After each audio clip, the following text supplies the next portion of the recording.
Muy buenos días, niños. Hoy día es lunes 30 de marzo de 2020 y vamos a dar inicio a nuestra clase del día de hoy. Espero que estén muy atentos y comenzamos con un tema nuevo que yo sé que a muchos de ustedes les interesa. Hoy vamos a conocer el origen del mito y vamos a ver algunas estrategias para su comprensión. Registren el objetivo de la clase y la fecha de hoy. ¿Qué significa mito? ¿Ya? La palabra mito proviene de una palabra griega, mitos, que significa relato. Estas narraciones, estos mitos, como los conocen ustedes, tenían un carácter sagrado, ya que los pueblos ponían en ellas sus creencias, sus valores y sus preocupaciones. Representaban la vida espiritual de una cultura y su contenido es clave para comprender la visión de mundo. El investigador rumano Mircea Eliade, explica las características de mito, ¿ya? Él dice que es una historia sagrada que relata un acontecimiento que ha tenido lugar en el tiempo primordial, el tiempo fabuloso de los comienzos. ¿Ya? ¿Qué quiere decir esto? Que el mito cuenta cómo, gracias a las hazañas de seres sobrenaturales, esto es súper importante, de seres sobrenaturales, una realidad ha venido a la existencia. Sea esta la realidad total, el cosmos, o solamente una parte, ¿ya? Una isla, una especie de vegetales, un comportamiento humano, una institución, ¿ya? Eso es lo que pretende explicar. Em, por lo tanto, siempre el relato de una creación se narra como algo ha sido producido o ha comenzado a ser. Eso es lo que pretende el mito, ese es su objetivo. Para eso fue creado, para dar esta explicación. Entonces, como veíamos, estos mitos van a tratar de explicar el origen del mundo, del hombre, de fenómenos naturales, de cómo se originan ciertas conductas, ¿ya? Y como les decía, tienen elementos ficticios. Y vamos siempre en los mitos a distinguir a dioses, héroes, criaturas ficticias como los minotauros y elementos de la naturaleza personificados. No están con un tiempo en específico. No es que, digamos, el mito de 1890, no tiene un tiempo y solo se asocia al inicio de civilizaciones antiguas, como la griega, por ejemplo. Y son creados para explicar este origen del universo.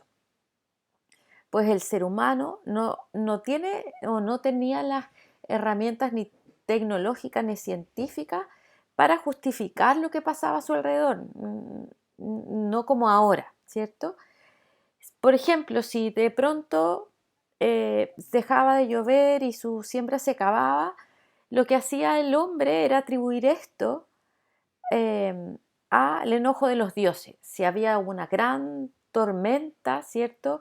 O tal vez un maremoto, era la ira de los dioses, no era un fenómeno natural, sino que era producto de este enojo de los dioses.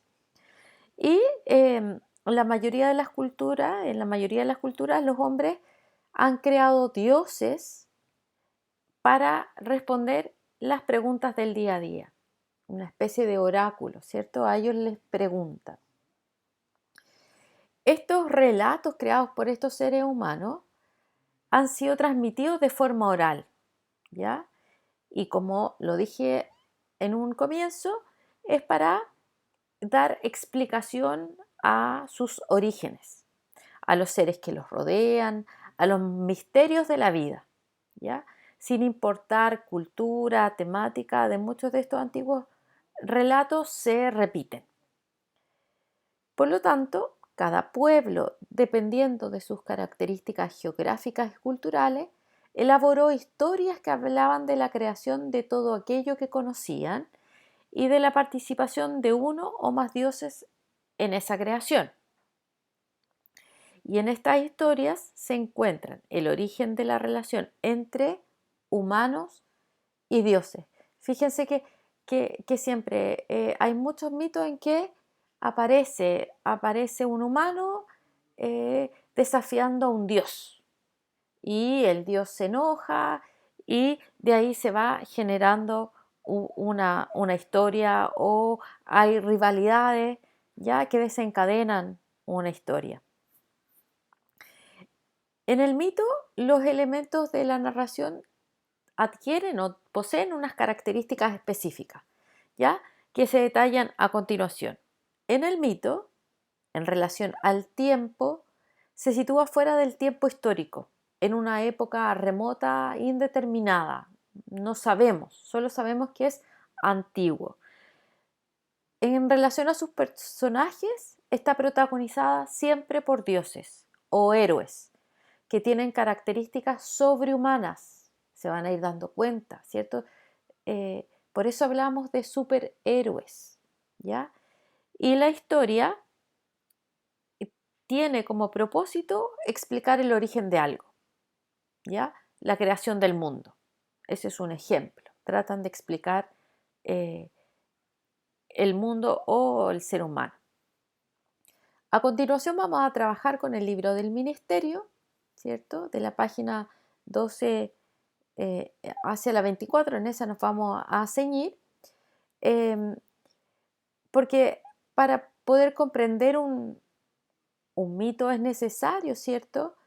Tener algunas estrategias. El mito que vamos a estudiar es Teseo, el vencedor del Minotauro.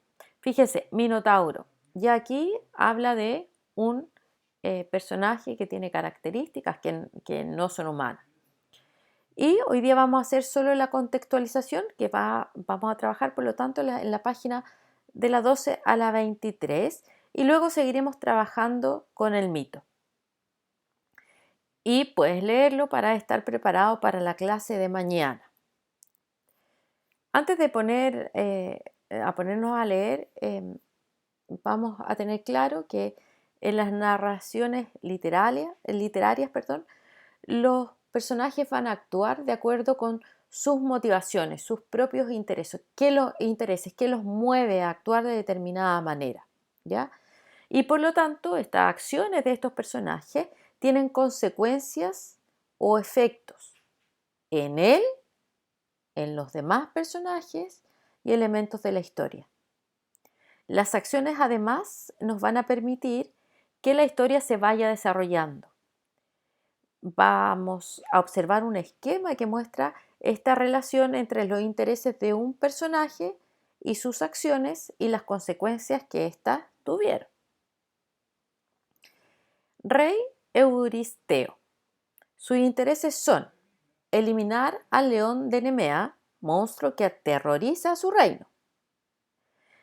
Deshacerse del héroe Heracles, pues se siente amenazado por él. Eso es el interés, lo que motiva al rey Euristeo. ¿Qué hace para esto? ¿Qué hace para eliminar este león y además deshacerse de este héroe Heracles? Lo envía a cazar al león de Nemea. Pero esto no queda ahí, esto tiene una consecuencia, causa, efecto. Heracles logra matar al león, el reino se libera de este monstruo y Heracles gana fama y obtiene una armadura. ¿Se dan cuenta? O sea, este rey tiene un propósito, hace una acción que tiene una consecuencia. Entonces, para identificar acción y consecuencias, ¿qué te recomendamos? Reconoce las motivaciones o intereses del personaje y luego relaciónala con sus acciones. ¿Qué quiere? ¿Qué hace para conseguir eso? Y por último, identifica qué consecuencias tienen las acciones del personaje para él o para la historia. Y evalúa cómo estas consecuencias influyen en el desarrollo de esta historia.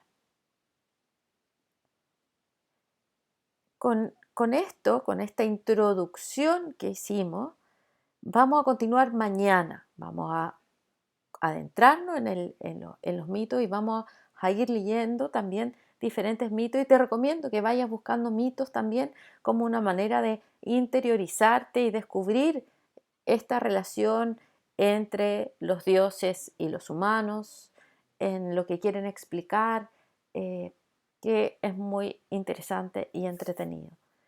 Cualquier duda, vamos a ir aclarándola con el tiempo. Mañana volveremos a repasar antes de continuar nuestra clase para que nos vaya quedando todo muy, muy claro. Un abrazo, que descanses y recuerda volver si es necesario para ir tomando apunte de aquello que te parece más importante y que es importante también registrar en tu cuaderno. Que tengas una buena tarde.